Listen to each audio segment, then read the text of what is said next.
दिए कई बारा और लगे उठा न डरे न डारा। भूप सहस्त्र दसे कई बारा।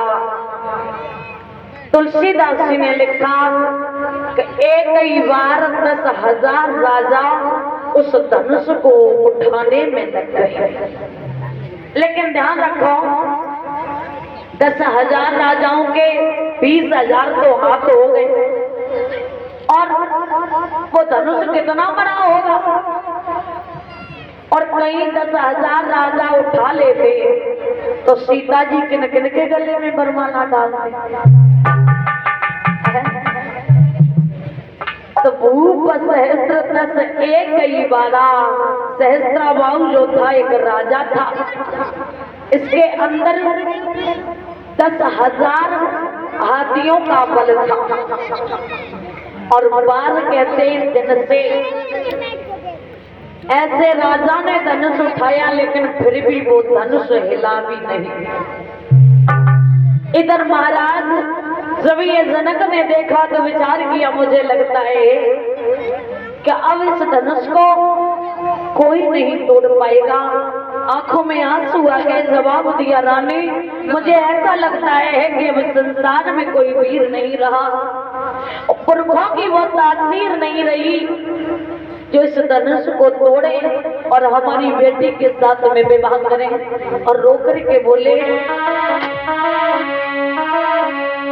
अरे कुआरी लली रही मैंने बिरथा पैज धनसती रानी कुआरी।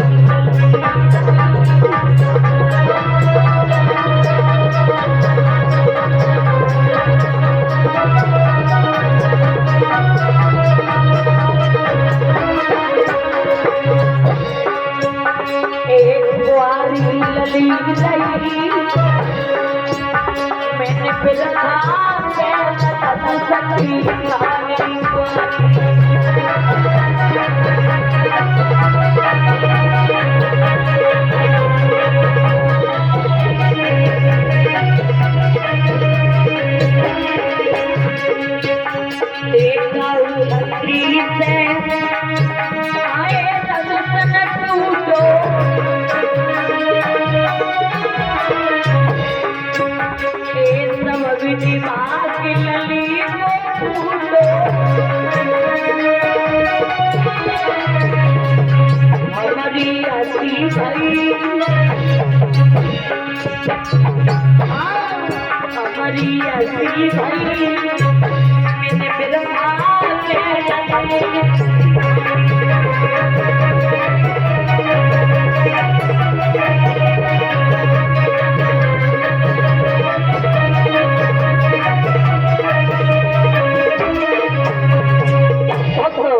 जवाब दिया जीवन में मैंने बड़ा गलत फैसला ले लिया।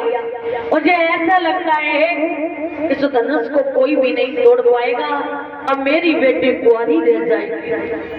एकदम से लक्ष्मण खड़े हो गए, कहने लगे राजा जनक क्या कह रहे हो, इस दुनिया में कोई वीर नहीं है।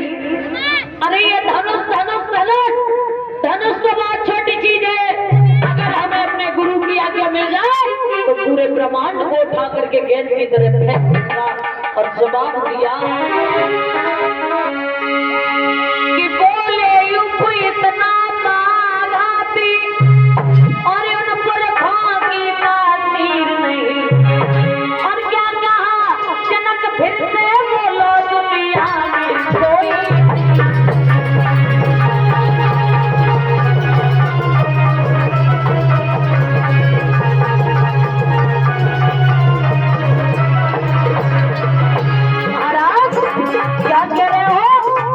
कोई वीर नहीं है।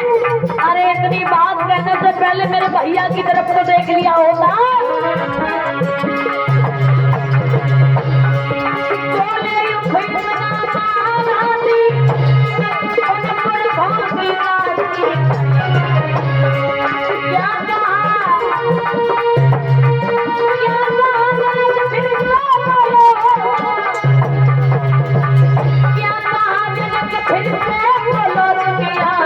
कोई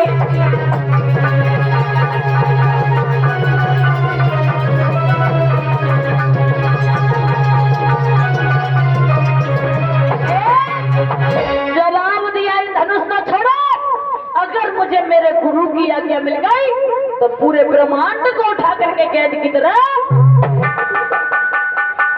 विश्वामित्र बोले। विश्वामित्र कहने लगे बैठो लखन खामोश, ये काम तुम्हारा है नहीं और व्यर्थ बढ़ा ही रहे।